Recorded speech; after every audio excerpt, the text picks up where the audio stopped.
बिस्मिल्लाहिर्रहमानिर्रहीम, अस्सलाम वालेकुम। आप देख रहे हैं program news night with Anika Nasar. नाज़रीन, किसी भी हुकूमत को अगर दबाम बख्शना हो तो वो इकोनॉमी को सही से संभाल ले, उसके लिए मामलात बहुत हद तक बेहतर हो जाते हैं। पाकिस्तानी मईशत हमेशा से अप्स एंड डाउन्स देखती रही, लेकिन अनफॉर्चुनेटली कुछ हुआ ये कि हम लोगों ने पॉलिसी शिफ्ट नहीं की, हम लोगों ने स्ट्रक्चरल रिफॉर्म्स नहीं किए। हम हमेशा सतही तौर पर मामलात को सॉल्व करते चले आए, और ये सतही तौर पर मामलात जो सॉल्व होते आए वो शायद इलेक्शंस के अंदर, इंतखाबात के अंदर तो बहुत बेहतर तरीके से नजर आते हो, लेकिन जब इकोनॉमी को खोल कर देखा जाए, जब पॉलिसी को देखा जाए, जब मैक्रो इकोनॉमिक को इंडिकेटर्स को देखा जाए, तो फिर हम लोगों को एक ही तरफ इशारा मिलता है कि हम लोगों की लॉन्ग टर्म पॉलिसी कोई नहीं है इकोनॉमी के हवाले से। डे टू डे बेसिस के ऊपर या मंथ टू मंथ बेसिस के ऊपर या ईयर टू ईयर बेसिस के ऊपर हम चलते आए हैं।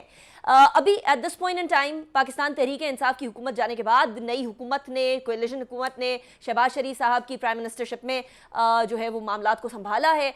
एक बहुत बड़ा चैलेंज जो इस हुकूमत के लिए है, चाहे साल के लिए रहे, 1.5 साल के लिए रहे, 6 महीने के लिए रहे, वो है इकोनॉमी। और इकोनॉमी के हवाले से IMF के पास तो चले गए, 6 अरब की बजाय 8 अरब रुपए भी ले लेंगे, लेकिन क्या ये सोल्यूशन है? और क्या हम इसी भंवर में घूमते रहेंगे? ये विशियस सर्कल तोड़ सकेंगे या नहीं तोड़ सकेंगे? ये एक ऐसा सवाल है जो कि हर पाकिस्तानी पूछना चाह रहा है, क्योंकि लाखों रुपए कर्जदार हर पाकिस्तानी, बच्चे बूढ़े बड़े तमाम के तमाम है। पाकिस्तान तहरीक इंसाफ की हुकूमत के अंदर ये जो 3.5 साल तकरीबन गुजरे हैं, दिसंबर 2021 तक डॉलर के अगेंस्ट पाकिस्तानी रुपये की डिवैल्यूएशन जो है वो 47% रही है।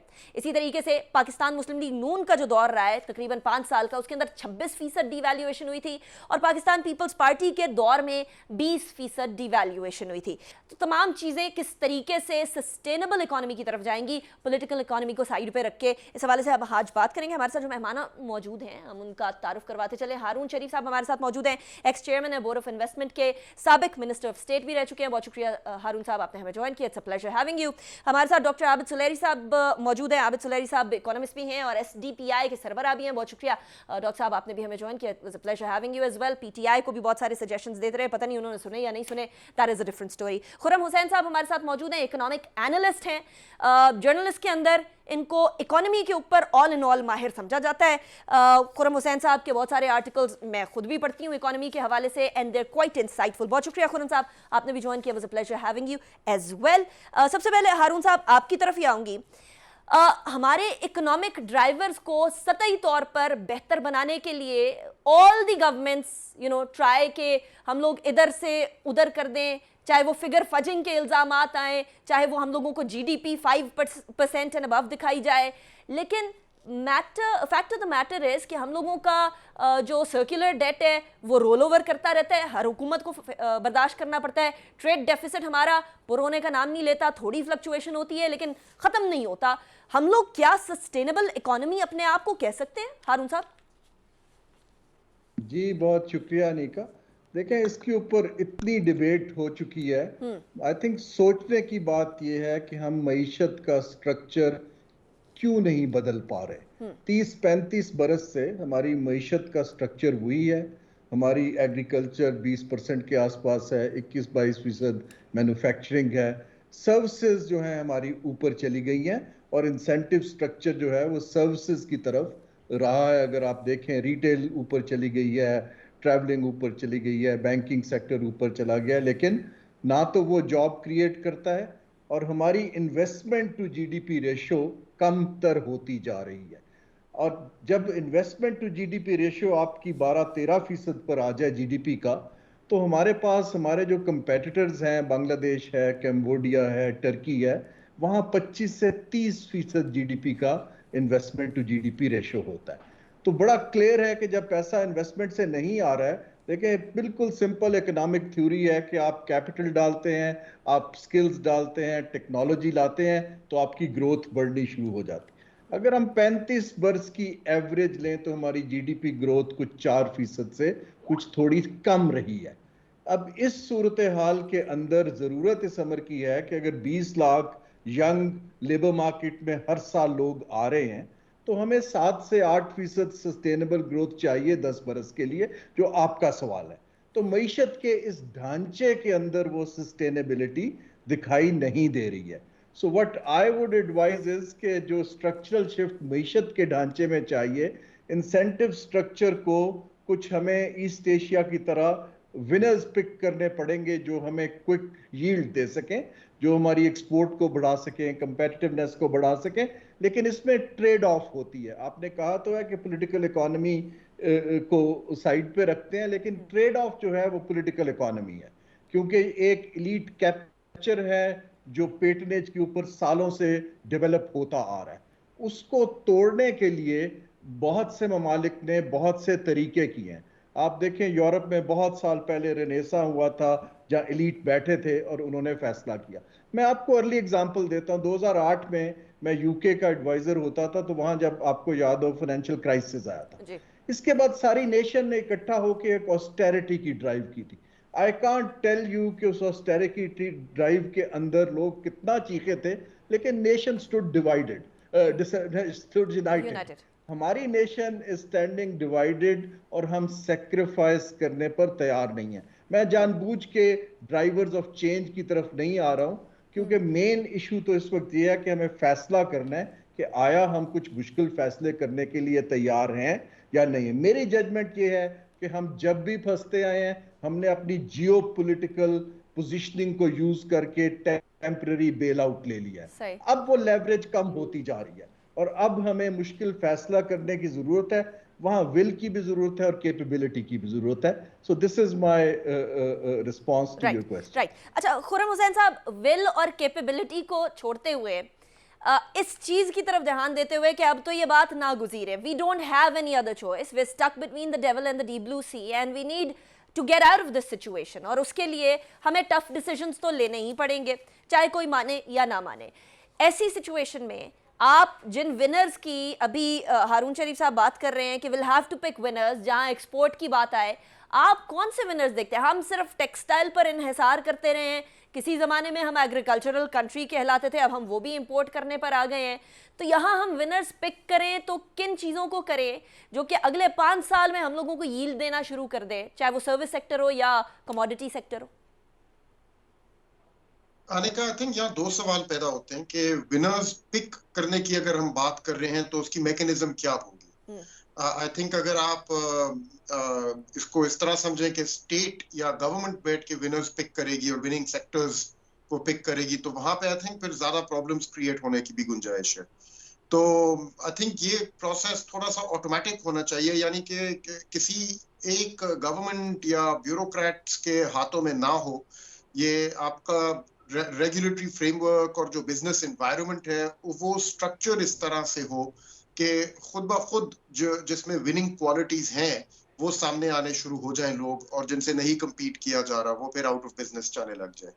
तो ये फिलहाल होता नहीं है पाकिस्तान में। अब हमारे यहाँ यही होता है कि जो नॉन कम्पिटिटिव सेक्टर्स हैं वो फिर जाके गवर्नमेंट से हैंडआउट्स और सब्सिडीज और सपोर्ट मांगना शुरू कर देते हैं।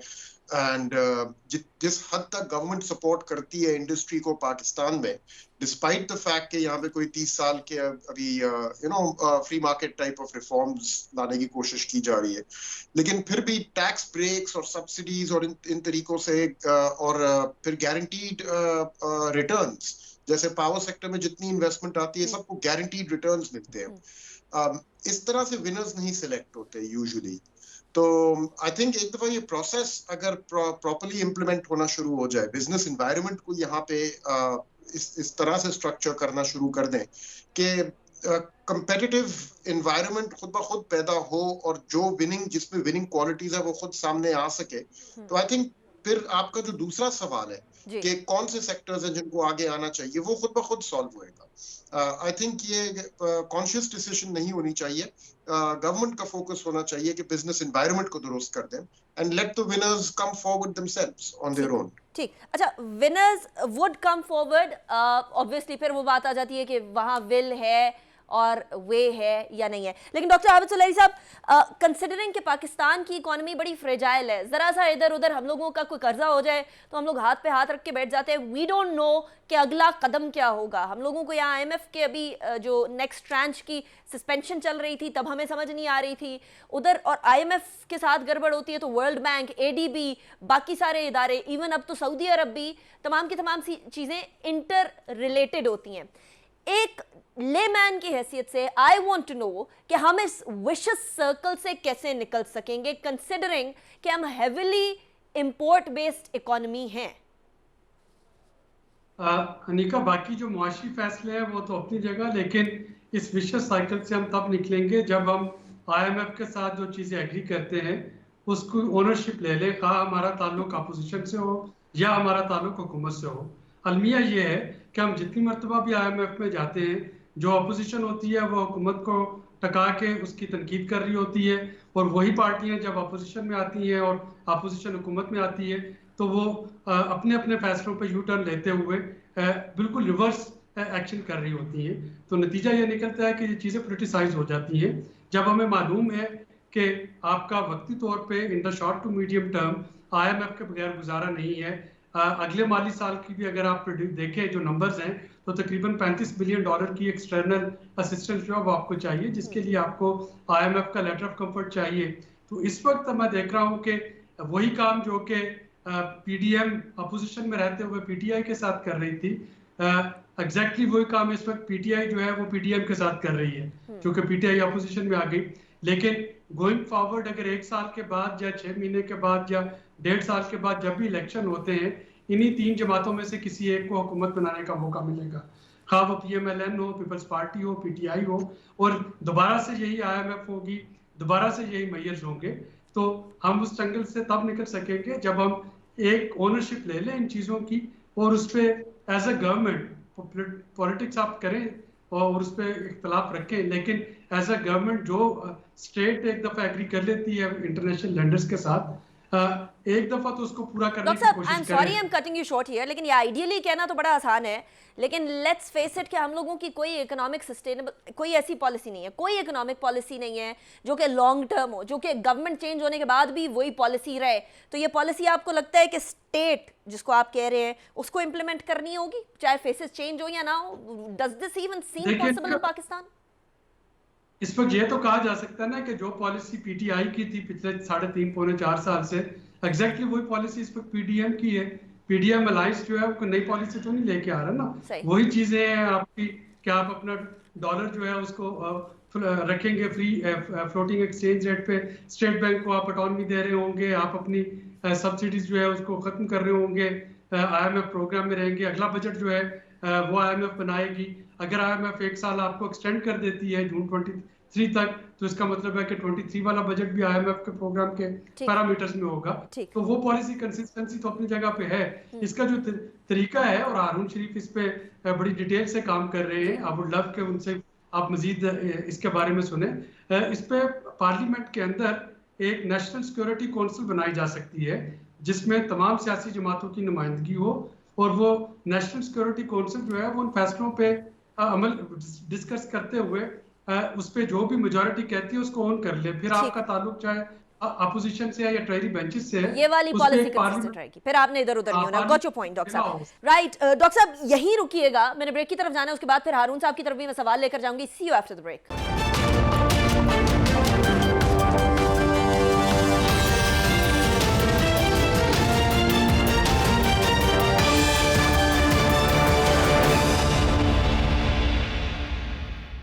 Welcome back after the break. Doctor Abid Suleri साहब ने हारून शरीफ साहब की तरफ एक इशारा किया था। हारून शरीफ साहब, अब क्योंकि आप डॉक्टर साहब ने आपका नाम भी ले लिए और आप इसके ऊपर एक्सटेंसिव वर्क भी कर रहे हैं, मुझे एक चीज़ क्लैरिफाई कर दीजिएगा, and I want this to be clear to the viewers as well, कि हम लोग कहते हैं कि हम लोग IMF के ट्रांच लेने के लिए IMF के प्रोग्राम में चले गए, प्रोग्राम के बाद हम लोगों को एग्जैक्टली वो जो कह रहे हैं उस हिसाब से चलना चाहिए, but at the same time ये बड़े बड़े इदारे हम लोगों को सस्टेनेबल बिजली बनाने के लिए, हाइडल बिजली बनाने के लिए, डैम्स बनाने के लिए पैसे नहीं देने को तैयार थे, वर्ल्ड बैंक आपको याद ही है, लेकिन हम लोगों को बहुत सारे रिफॉर्म्स करने को ज़रूर कहते हैं जो कि शायद किसी भी पॉलिटिकल पार्टी के लिए बड़ा मुश्किल हो।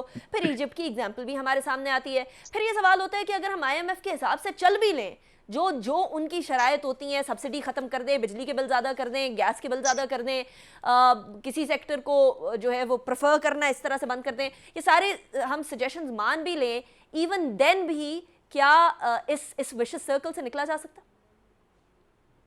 जी, आपके 2 पहलू हैं। एक तो मैं थोड़ा सा जो डॉक्टर सुलेरी कह रहे हैं, देखिए हमारा जो अब फ्यूचर नज़र आ रहा है पॉलिटिक्स का, वहाँ पे तो फ्लक्स दिख रहा है, और स्टेबिलिटी मुझे नियर टर्म में नहीं, मीडियम टर्म में दिखाई दे रही। अब सवाल ये पैदा होता है कि हमारी 3 या 4 तरजीहात क्या है। अब मैं अगर वहां पर हूं एडवाइस कर रहा, तो मैक्रो इकोनॉमिक स्टेबिलिटी सबकी एक तरजीह है, क्योंकि इस पे तो काम करना ही करना है। सीपैक को आगे ले जाना सबकी एक तरजीह है, क्योंकि एक ही मुल्क है जो हमारे मुल्क में इस वक्त इन्वेस्टमेंट करने पर तैयार है। एक सस्टेनेबल ग्रोथ की जो आपने विनर्स की बात की, एक पॉलिसी बनाने की जरूरत है, वो भी सबकी तरजीह है। अब सवाल ये पैदा होता है कि हम अगर पॉलिटिकल पावर प्ले से इनको इंसुलेट कैसे कर सकते हैं ताकि एतमाद थोड़ा बहाल हो। मैंने तकरीबन मैंने 16-17 मुल्कों में देखा है, काम किया है। बहुत से, जैसे आपने जापान की शुरू में बात की, तो उन्होंने बहुत सी इकोनॉमिक चीजें, वहां भी वजीर आजम एक जमाने में हर 8 माह के बाद बदल जाते थे, तो उन्होंने एक टेक्नोक्रेटिक ग्रुप बनाया, जैसे खुरम कह रहे थे कि ये ब्यूरोक्रेसी या गवर्नमेंट के बस का रोग नहीं है, जिसके अंदर आप वेल रिप्रेजेंटेड ग्रुप बनाते हैं और उसको डेलीगेट कर देते हैं कि ये 4-5 चीजें, और आप उनको स्टैट्यूटरी 4 से 5 साल की कंटिन्यूटी देते हैं, क्योंकि उसको हर बंदे का रिप्रेजेंटेटिव वहां होता है, टेक्नोक्रेट, तो पीपल ओन इट। सो हमें एक तो ये तरीके के ऊपर तजर्बा करने के लिए मैं इसकी एडवोकेसी करता हूं। अब आपका जो दूसरा सवाल है IMF, ये समझना जरूरी है कि IMF जो है वो तो लेंडर ऑफ लास्ट रिजॉर्ट है, वो कोई आपको ग्रोथ की तरफ या कोई पॉलिसी बनाने की तरफ नहीं आता। वो तो आपको बताता है कि आपने अपने मैक्रो इंडिकेटर्स के अंदर जो फॉल्ट लाइंस हैं उसको स्टेबल कैसे रखना है। तो इसलिए हमें इसमें कोई गलतफहमी नहीं होनी चाहिए कि वो तो आपका एक डॉलर्स का गैप फिल करने आता है। अब ये जो मल्टीलैटरल लेंडर्स की आपने बात की है कि डैम बनाने के पैसे नहीं देखे, ये इसका एक ये बड़ा अहम सवाल है। आज से 30 बरस पहले एशियन डेवलपमेंट बैंक और वर्ल्ड बैंक आपको सड़कें बनाने के, ज़राअत के, डैम के, जिसको हम प्रोजेक्ट फाइनेंसिंग कहते थे, वो दिया करते थे और आप काम करते थे। ये रिकंस्ट्रक्शन के बैंक्स हैं। लेकिन पिछले 10-20 बरस में इन्होंने, ये एक क्लब है, मैं उसका हिस्सा रहा हूं, इसलिए मैं आपको समझाता हूं। ये उन्होंने अपनी लेंडिंग का इंस्ट्रूमेंट बदल के, क्योंकि हर फाइनेंस मिनिस्टर को बजट का खसारा पूरा करना होता है, अब वो आपको एक बजट सपोर्ट के नाम पे बजट में पैसा डाल देते हैं और उस पैसे को डिसबर्स करने के लिए एक कंडीशंस बना देते हैं, और वो टू बी ऑनेस्ट वो ऐसी कंडीशंस होती हैं कि उसका कोई स्ट्रक्चरल चेंज से ताल्लुक नहीं होता कि आप एक कानून पास कर दीजिए, आप एक कमेटी बना दीजिए, आप कुछ नंबर्स को हमें शो कर दीजिए। अब ये फैसला हमारा है। अगर हम प्रोजेक्ट फाइनेंस ले रहे होते तो उसका IMF के खत से ताल्लुक नहीं होता। Now this is an important factor. ये जो हम फंड की लेटर पे डिपेंड करते हैं, वो इसलिए है कि जो जो पैसा बजट में आएगा वो फंड से लिंक हो जाएगा। जो पैसा प्रोजेक्ट से लिंक होगा वो उस पर नहीं होगा। तो ये तो हमें खुद सोच के, मैं ग्रुप की बात कर रहा हूं, हमें एक सस्टेनेबल ग्रोथ के स्टेप्स बनाने पड़ेंगे। हमें कोई बाहर से आके निका कभी नहीं बताएगा। हमने अपना ये माइंड आउटसोर्स कर दिया है लेंडर्स को, who are only interested to get their money back.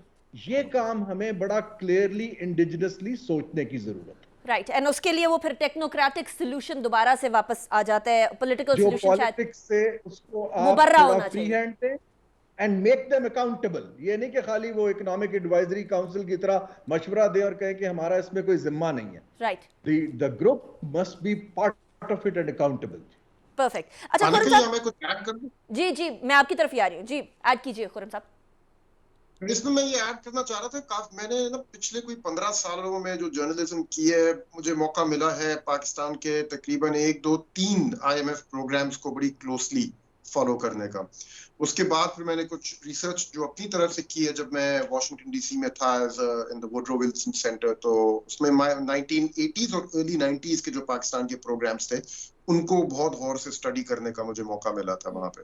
One thing जो मुझे स्ट्राइक की है ना इस सारे एक्सपीरियंस से, वो ये कि जब पाकिस्तान हुकूमत, कोई भी पाकिस्तान की हुकूमत हो, चाहे वो परवेज मुशर्रफ की हो, PPP की हो, PMLN की हो, PTI की हो, जब वो IMF के साथ नेगोशिएट करने जाते हैं तो अपने आइडियाज लेके नहीं जाते, अपने प्रॉब्लम्स लेके जाते हैं और कहते हैं कि भाई हमारे पास रिजर्व्स खत्म हो गए हैं, हमारे फिस्कल डेफिसिट बहुत ज्यादा चढ़ गया है, तो हमें अब हेल्प की जरूरत है। पहली चीज जो IMF वापस पूछता है कि ठीक है, ये आपकी अगर प्रॉब्लम्स हैं तो इनको सॉल्व करने की आपके पास क्या आइडियाज हैं। वहां पे हमेशा no government actually goes there with a set of their own ideas, अपनी थिंकिंग लेके नहीं जाते। तो ऑब्वियसली फिर ये होता है कि फिर आईएमएफ अपनी मेडिसिन आपको प्रिस्क्राइब करता है, कहते भाई हमारी टेक्स्ट बुक के मुताबिक तो आपको ये और ये स्टेप्स लेने पड़ेंगे। और वो स्टेप्स क्या होते हैं कि आप अपने सब्सिडीज को खत्म करें, आप अपने टैक्सेस को बढ़ाएं, आप अपनी करेंसी को डिवैल्यू करें, आप अपनी इकोनॉमी को स्लो डाउन करें ताकि आपकी इंपोर्ट्स की रफ्तार कम हो। एंड बिकॉज पाकिस्तानी हुकूमत की साइड से कोई आइडियाज नहीं होते, तो बाय एंड लार्ज वही हर प्रोग्राम जो उसकी शक्ल एक जैसी ही होती है। आप एक प्रोग्राम स्टडी कर लें, आपको नजर आ जाएगा कि प्रीटी मच एक ही चीज बार बार इम्प्लीमेंट की जा रही होती है और तकरीबन वही शरायत होती है। अच्छा खुर्रम साहब, इसी के साथ एक और सवाल भी ले लीजिएगा कि फिर तो अगर हम कोई अपना आइडिया नहीं लेकर जा रहे हैं तो फिर इसका मतलब ये है कि हम लोग ये आइडिया भी थ्रो नहीं कर रहे कि हम लोग रिन्यूएबल एनर्जी की तरफ जाना चाहते हैं, फिर हम लोग ये आइडिया भी थ्रो नहीं कर रहे कि हम लोग अपनी पेट्रोलियम इंपोर्ट्स को कैसे कम करेंगे, फिर हम ये आइडिया थ्रो भी नहीं कर रहे कि हम लोग अपनी इकॉनमी को ऐसी इकॉनमी जो कि एक्सपोर्ट करने की तरफ आए, सर्विसेज सेक्टर के अंदर, आईटी सेक्टर के अंदर एंड एग्रीकल्चर सेक्टर के अंदर एंड अदर मैन्युफैक्चरिंग सेक्टर के अंदर हम कोई आइडिया नहीं लेकर जा रहे। Is that what you are saying, we have talking heads at the top?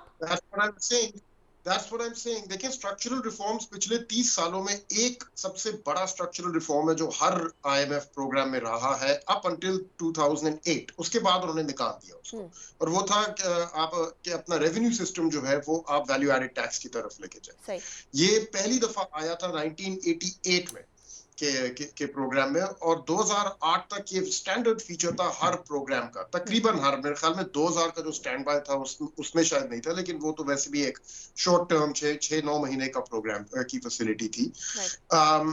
लेकिन और इसके पीछे एक थिंकिंग थी, और ये थिंकिंग ये थी कि अभी तक आप जो है, और सिर्फ हम नहीं, आई मीन तमाम जो मुल्क में थर्ड वर्ल्ड कंट्रीज जिनको कहा जाता था, वो अपने रेवेन्यूज जो है by and large taxing foreign trade के जरिए रेज करते हैं। उन्होंने कहा था अब आपको ये शिफ्ट करना पड़ेगा क्योंकि ये सस्टेनेबल मॉडल नहीं है, और आपने डोमेस्टिक कंजम्पशन को टैक्स करना होगा। इस शिफ्ट को लाने के लिए 30 साल लगे हैं पाकिस्तान को एक नया टैक्स इंट्रोड्यूस करने में। तो कुछ हद तक हो भी गया, लेकिन काफी हद तक नहीं हुआ। और 2013 में जब उन्होंने निकाल दिया इसको फाइनली, तो मैंने तब पूछा था आईएमएफ के मिशन चीफ से कि ये वाली कंडीशन अब आपने क्यों निकाल दी है। उसने कहा यार हमने भी अब यहाँ फैसला कर लिया, अगर आप लोगों ने नहीं करना, 30 साल से हम कह रहे हैं नहीं करना आपने, तो नहीं तो ना, ठीक है ना, मत करें, कोई और तरीका ढूंढे अपनी फ्यूचर रेवेन्यू रिक्वायरमेंट्स करने का। आज तक कोई आइडिया आया नहीं है। मतलब फ्यूचर रेवेन्यू रिक्वायरमेंट, सैडली हम इतने ढीठ हैं कि आईएमएफ ने गिव अप कर दिया कि हम लोग जो है वो वाली शर्त ही नहीं रखते, let them be what they are. That is a very sad thing. आप कोई आइडिया में दे दें, आप खुद कोई आइडिया ले आए, और अनिका को पता है क्या आइडिया फिर आया उसके बाद? आइडिया ये आया कि भाई हम नॉन फाइलर्स की बैंकिंग ट्रांजैक्शंस के ऊपर एक विदहोल्डिंग टैक्स अप्लाई कर देंगे। आइडिया ये आया कि हम एक एक करके सारे दुकानदारों को नोटिस सर्व करके ना, उनकी क्रॉस स्टडी करके कि भाई आपकी अगर बिजली का बिल कमर्शियल है तो आप कमर्शियल एंटरप्राइज टैक्स के लिए रजिस्टर्ड क्यों नहीं है। ये मैनुअल रजिस्ट्रेशन इस तरह करेंगे। और उसके बाद जो आइडियाज आए वो एक के बाद एक एमनेस्टी स्कीम्स आई हैं to mobilize capital for investment purposes. तो अब 10 साल हो गए हैं, आई मीन 10 साल होने वाले हैं since the RGST was abandoned all together. और एक भी आप देख ले रेवेन्यू साइड पे कोई आइडिया पाकिस्तान में फ्लोट नहीं कर रहा कि आप अपनी फ्यूचर रेवेन्यू रिक्वायरमेंट्स कहां से मीट करेंगे। ये एक एग्जांपल है, बट वेरी गुड एग्जांपल। अच्छा राइट, खुर्रम साहब गॉट योर पॉइंट। मुझे ब्रेक की तरफ जाने दें, ब्रेक के बाद वापस आते हैं, फिर डॉक्टर आबिद सुलेरी साहब की तरफ भी जाएंगे। See you after the break.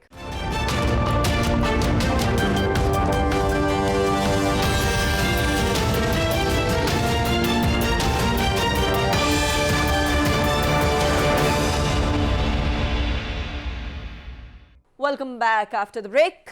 अच्छा डॉक्टर आबिद सुलेरी साहब, बाकी मुमालिक जो होते हैं वो बड़ी दूर की सोचते हैं।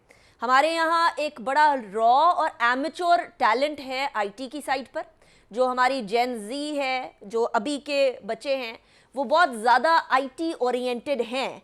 And there is a large pool जो कि शायद अगर इनको ट्रेन कर दिया जाए तो बेहतरी की तरफ है। वो क्लर्क वाली एजुकेशन देने की बजाय हम टेक्निकल एजुकेशन इस साइड पे देना शुरू कर दें तो शायद हम बहुत ज़्यादा सस्टेनेबल इकोनॉमी की तरफ जाएंगे। इंडिया ने 50s के अंदर IITs लगाए, वो IITs आज उनको एक बहुत बड़ी IT सेक्टर के अंदर जायंट के तौर पर पेश कर रहे हैं। पाकिस्तान की long term policy for human resource building किधर है? अनिका, ये भी बदकिस्मती से इसी सारे पॉलिटिकल म्यूजिकल चेयर का शिकार हो जाती है। अब देखिए कि जो एहसन इकबाल साहब हैं दोबारा से होप के अपनी विजन 2025 को रिवाइव करने पे काम कर रहे होंगे। वो जब आते हैं वो एक अपनी विजन लेके आते हैं हुकूमत, लेकिन जब वो हुकूमत जाती है तो आने वाली हुकूमत जो होती है वो उनको उस विजन को डिस्कार्ड कर देती है, खा वो पीपल्स पार्टी की हुकूमत थी या वो पीटीआई की हुकूमत थी। इसी तरीके से आप देखिए कि पीपल्स पार्टी की हुकूमत ने उससे पहले शौकत अजीज के ज़माने में जो एक बना था ग्रोथ स्ट्रेटेजी, उसको डिस्कार्ड कर दिया। एहसन इकबाल साहब जब आए थे कैसे रोके डॉक्टर साहब इसको? ये बात तो हम लोग पता नहीं सन 74 से देखते आ रहे हैं, लेकिन how do we stop this? उसको उन्होंने डिस्कार्ड कर दिया। तो आपके पास अगर कोई लॉन्ग टर्म प्लान नहीं है, यानी इस वक्त this is the right moment. मुझे किसी ने पूछा जी एसटीपीआई जो है वो कुछ लिख के दे कि 75 साल हो गए हैं पाकिस्तान को, तो 75 साल की अचीवमेंट्स पे लिख के दे। तो फ्रैंकली स्पीकिंग मैं सोच रहा था बैठा कि हमने पिछले 75 सालों में कौन सी ऐसी सक्सेस स्टोरीज है जिन पे कि मैं बात कर सकता हूँ। तो इस वक्त की जो टेम्पररी पॉलिटिकल हीट है उसको साइड पे भी रख दिया जाए तो आपको बहुत ज्यादा सस्टेनेबल चीजें नजर नहीं आती जो एज ए नेशन हमने 75 साल में वो आइडियाज जो है, स्वाय वो महबूबुल हक साहब वाला जो पीरियड था उस पर थोड़ी सा आपने देखा ग्रोथ होती नजर आई थी। तो अब अगर हमें को कहे कि जी 25 साल बाद आप 100 साल के हो रहे होंगे तो 2047 में आप पाकिस्तान को कहाँ पे देख रहे हैं? तो अगर हमारे पास कोई लॉन्ग टर्म प्लानिंग नहीं है और हम इसी तरह से फायर फाइटिंग कर रहे हैं जिसमें कि इंपॉर्टेंट चीजें बैक बर्नर पे चले जाती हैं, अर्जेंसी जो है, और अर्जेंसी यही होती है कि short term balance of payment से बचा जाए, शॉर्ट टर्म डिफॉल्ट से बच जाए। हम फायर फाइटिंग करते करते जो है ना वो बस अपना घर पानी से भर देंगे और हमें समझ नहीं आएगी कि इकोनॉमी किधर डूब गई है। बट मेरे पास लास्ट 4 मिनट्स हैं, इसमें I don't want to paint a picture of all gloom and doom, इसलिए क्योंकि 75 साल किसी मुल्क की जिंदगी के हिसाब से काफी कम होते हैं। We have a long way to go इंशाल्लाह। हारून शरीफ साहब, इस गवर्नमेंट के पास साल है, ज्यादा 1.5 साल होगा, इसको क्या स्टेप्स उठाने चाहिए कि इकोनॉमी को स्टेबिलिटी की तरफ लेकर जाए? जी देखें, एक तो बड़ा क्लियर है शॉर्ट टर्म में, क्योंकि अब तो इमरजेंसी सिचुएशन है, इन्होंने आईएमएफ से अपना ट्रांच लेनी है और बजट बनाना है। तो पहले 3-4 माह तो बजट को पास कराने में जुलाई तक इनका टाइम गुजर जाएगा। इसके बाद जैसे मैंने पहले अर्ज किया कि हम सब कुछ नहीं कर सकते हैं। अगर ये हुकूमत, जैसे आपने और कॉलीग्स ने बात की है, 2 या 3 तरजीहात के ऊपर एटलीस्ट 12 पार्टियों की एक कोलिशन है, अगर उसके ऊपर ही कंसेंसस बिल्ड करके थोड़ा सा एक इंस्टीट्यूशनल मैकेनिज्म इंट्रोड्यूस कर जाए तो that will be A start कि हम उसके ऊपर सोचना शुरू करें कि हमने किस सिमत में जाना है। लेकिन मैं जो बार बार अर्ज ये कर रहा हूं कि ये हमें ब्यूरोक्रेसी के अंदर ये नहीं हो पाएगा। Agreed. ये बड़ा क्लियर है, और जो पॉलिटिकल वॉलेटिलिटी है उसके अंदर भी नहीं हो पाएगा। इसको जब तक हम इंसुलेट करके किसी को, ऐसे लोगों को उसमें डालें जो मार्केट्स का एतमाद रखते हों और उनकी जो है बहुत ज्यादा पॉलिटिकल एफिलिएशंस ऑब्वियस ना हो और टेक्निकली सुपीरियर हो, लोग उन पे एतमाद करेंगे। मैंने ब्यूरोक्रेसी के साथ डायरेक्टली काम किया, हुकूमत में भी और वर्ल्ड बैंक और बाकियों की तरफ से भी। अनफॉर्चुनेटली इस वक्त वहां पर सिस्टम, इंसेंटिव्स, कैपेबिलिटी नहीं है। और मैं क्लोज ये करूंगा, सैड पार्ट ये है कि जब हम निगोशिएट कर रहे थे सऊदी अरेबिया से लोन का, और दूसरा मैं पार्ट था उस टीम का, हमें इवन सऊदीज ने कहा कि हम इन्वेस्टमेंट करना चाहते हैं, लेकिन अगर आपने हमारा प्रोजेक्ट ब्यूरोक्रेसी को दे दिया देन तो लथार्जी हो जाएगी, फिर लथार्जी में फंस जाएगा। No doubt about that. Sector type एक स्पेस क्रिएट करनी पड़ेगी। राइट। अच्छा, वैसे भी खुर्रम साहब कहा जाता है कि government should not be in business, लेकिन हमारी गवर्नमेंट बिजनेस में दबा कर है। पीआईए है, हमारा स्टील मिल है, we have Pakistan railway. Business करना आता है या नहीं आता? हम लोगों ने ये white elephants in the room रखे जरूर हुए हैं अपने पास। आपकी नजर में ये गवर्नमेंट प्राइवेट, क्योंकि मेरे सोर्सेस ही कह रहे हैं कि ये प्राइवेटाइजेशन की तरफ जाना चाह रहे हैं और बड़े सीरियसली जाना चाह रहे हैं। हम बड़े अरसे से हर हुकूमत के बारे में ये सोचते हैं, क्या इन वाइट एलिफेंट से जान छुड़वा सकेगी ये गवर्नमेंट, या फिर स्ट्रेटेजिक मामला आ जाएंगे? एक्चुअली आने का जहाँ पे स्टेट ओन्ड एंटरप्राइजेस का सवाल है ना, मैं असद उमर साहब की नजर से इत्तेफाक करता हूँ। ठीक है, उन्होंने भी जब वो मैं बात कर रहा हूँ 2018 वाले असद उमर साहब, अच्छा, okay. जो कहते थे कि इनको गवर्नमेंट में रख के ही हम लोग टर्न अराउंड कर सकते हैं, ये पॉसिबल है। Okay. और नंबर वन, नंबर टू के government should not be in business एक एक्चुअली आइडियोलॉजिकल क्लेम है। सही। आई डोंट थिंक के अभी भी आप देख लें, ज्यादातर जो सबसे बड़ी बिजनेसेस हैं इस दुनिया में वो स्टेट ओन्ड एंटरप्राइजेस है। चाइना वगैरह जो हमें प्रूव कर रहे हैं कि they can effectively run state owned enterprises. और कुछ ऐसी एंटरप्राइजेस होती हैं जिनकी जरूरत है क्योंकि वहां पे एक पब्लिक इंटरेस्ट होता है, जैसे रेलवे है। ठीक। तो आई मीन जो भी रास्ता गवर्नमेंट चूज करे कि भी हमने प्राइवेटाइजेशन की तरफ जाना है या इनको रखना है, द इम्पोर्टेंट पार्ट इज कि public interest should not be damaged उन इंडस्ट्रीज में जहां पे there is an abiding public interest in that. कुछ ऐसी बिजनेसेस हैं जिनकी नहीं जरूरत, कुछ ऐसी इंडस्ट्रीज मेंटेन की हुई हैं जिनमें कोई पब्लिक इंटरेस्ट नहीं होता, उनको बेशक आप कर दें। लेकिन जैसे फर्स्ट वुमेन्स बैंक है, ऑलरेडी आई थिंक इतनी बड़ी जेंडर डिस्पैरिटी है पाकिस्तान में between in financial in the financial system कि I think a dedicated bank to serve women is a good idea. But उसको ज्यादा इफेक्टिव कैसे बनाएं, उनकी मैनेजमेंट आप बेहतर रखें, उनको मिनिस्ट्री और पॉलिटिकल इन्फ्लुएंस से शील्ड कैसे करें, I think these would be in my opinion bigger practically Khurram Hussain साहब, थैंक यू वेरी मच। हारून शरीफ साहब बहुत शुक्रिया, डॉक्टर आबिद सुलैर साहब बहुत शुक्रिया। लेकिन प्रैक्टिकली हमें 0 पॉइंट से स्टार्ट होना पड़ेगा।